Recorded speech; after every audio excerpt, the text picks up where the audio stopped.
Okay, so we will call on our Troy ambassador for today, Sir Ralph, no? Walang iba kundi si Mr. Richard Garnett. Richard, how are you? Hello. I'm okay. Mabuti. Salamat. Oh, very good. Nice to see you there, healthy and well. Of course, we'd like to know more about your exact location. Richard, where are you exactly? The exact location is actually a town called Ashford. It's in Kent. It's 80 kilometres from London. It's near Folkestone, which is the gateway to Europe by train and by car. So it's a good location. Wow, okay. Well, thank you for letting us know. Ako, partner, no, medyo talaga mapapalaban tayo. Wala na, ito na. Dumudugo na ang ilong ko, partner. Hindi ko kakayanin nito. Hindi ko kakayanin. Ituloy mo na nga lang. Pampihira. So, Richard, we want to know, how is the weather like now there in London where you're at right now? Well, I'm looking outside. The weather is sunny. We're looking at, I think, 16 degrees with no clouds. So again, that's very nice. Very nice weather. Thank you for that. It sounds like it's a nice weather. Of course, we are all aware that we are in the middle of a pandemic, which is affecting the world over. So we would like to know if you can share with us the condition of London, where you're at. Is it under enhanced quarantine like what we have here now in the Philippines, or are you in some sort of modified controls that are being implemented there in London? I don't think it's quite as strict as the Philippines. We are under a lockdown. We have a situation where we are designated as to whether we're key workers. So, any key workers who work for the health service, if they work in power stations, if they work in certain shops, certain factories, they're key workers, so they travel to work. Other workers are really told or encouraged to work at home. We are allowed to obviously go shopping for food. We can exercise. We're allowed to go out once a day. So really unnecessary travel is prohibited. So if you want to do some exercise, go for a run, go for a jog or a cycle, we can go out once a day. But we're told not to travel by car to the beach or to the mountains for that sort of thing. So the other thing that's interesting is we do not use masks, or we're not told to wear masks. It is purely voluntary. So some people wear them, most people don't. We'll wait and see what happens.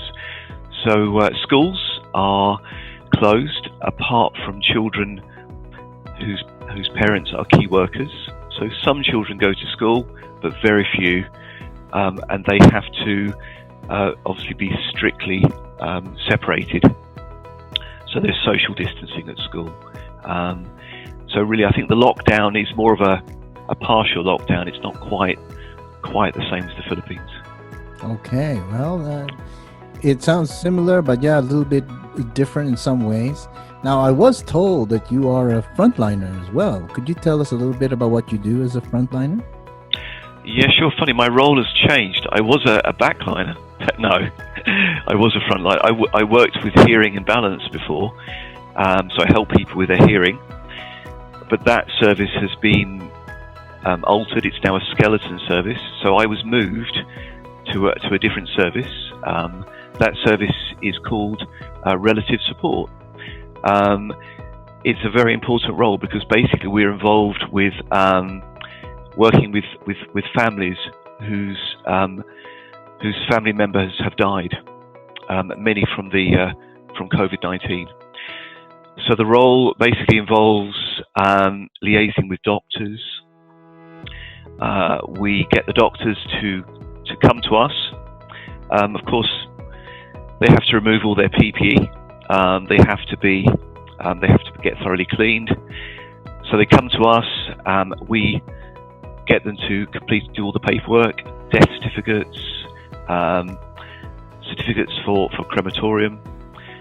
There's other paperwork they have to fill in. Then once we have that paperwork, we can then process the paperwork. We have to fill in various sections on the computer. We have to liaise with coroners, with registrars, with the relatives, with funeral directors. We have to obviously speak to relatives as well who are very distressed.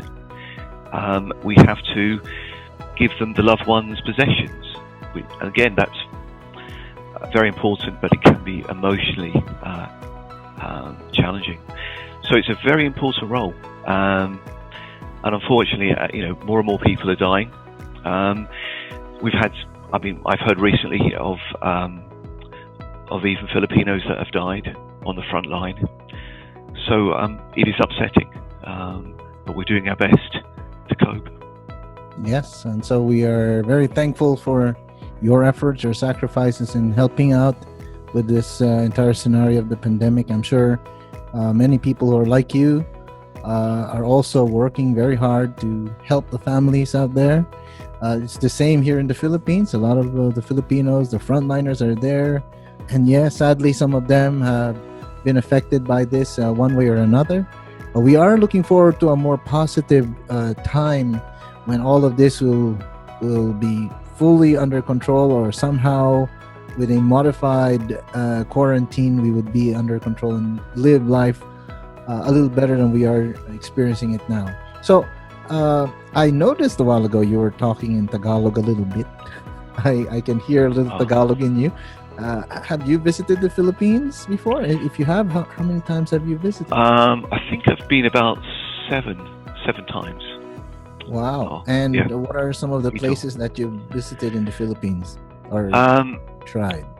I've been to places like Boracay, Puerto Galera, Siargao. Wow. Done some surfing and seen the crocodiles and the mangroves. Baguio, Vegan, Locos North, obviously Isabela, Cebu. So a few places. Well, I certainly would not call that a few, but you've been around the Philippines. You've tried going to these places. Is there any activity that you remember you've tried that was particularly interesting? I think snorkeling. I find that I've never tried scuba diving because I have a problem with one of my ears, so I cannot go down deep. But I really enjoyed snorkeling. That was with Professor Ralph, actually. Professor Ralph helped me there. Saw some very nice locations. Some of the beaches on Boracay were amazing. I think Vegan was a lovely historic town. So yes, I think really probably in my mind it's the snorkeling. I think that's really stuck out in my mind. I think that's a wonderful experience as well. Many of our listeners now will probably want to try that. They probably haven't tried that before. So if all of this comes to an end, the quarantine comes to an end and we are able to travel again through different countries, hopefully sooner than later, when and where would you like to visit? If ever you'll have a chance to visit the Philippines again, where would you like to visit and what would you like to do? That's a good question. There's some places I'd love to go to. I still haven't been to El Nido, so that is one place I really want to go to. I was supposed to go to Coron actually with Prof. White Ralph. We never got to go, so that is a place I'd like to go to, Coron. I've always wanted to go to Pinatubo. There's been reasons why I haven't been able to go, so that's one on my list. Another one I think that some people haven't heard of is Palanan. So not Palawan, but Palanan on the northeast coast. That really looks exciting. I fancy the idea of trekking through the forest and getting to Palanan and seeing its beautiful coastline. The other place that looks interesting are the islands in the north of the Philippines. I was just seeing where they were. I think that is, where are they? I think that's Batanes. Batanes, yeah. Batanes in the north. Nice place to visit. That looks very nice. Yeah. Well, we are all looking forward to having you visit us soon. If all of this will be under control, the enhanced community quarantine in the Philippines, as well as the condition all over the world. We feel bad about those people who are affected, the families that are affected. But then again, we look forward to a wonderful hope of seeing everybody in their normal life, enjoying the things they want to try out, especially visiting the Philippines and coming to visit these wonderful places you just mentioned. So thank you once again, our Try Ambassador here in London, Mr. Richard Garnett. Well, thank you, Rome, and Professor Ralph, and to all the supporters and viewers of TryPH Media. This is Richard Garnett, the Try Ambassador here in Ashford, England, saying you will never know unless you try. Thank you. Thank you again, Richard Garnett, Try Ambassador for London. Thank you for that report.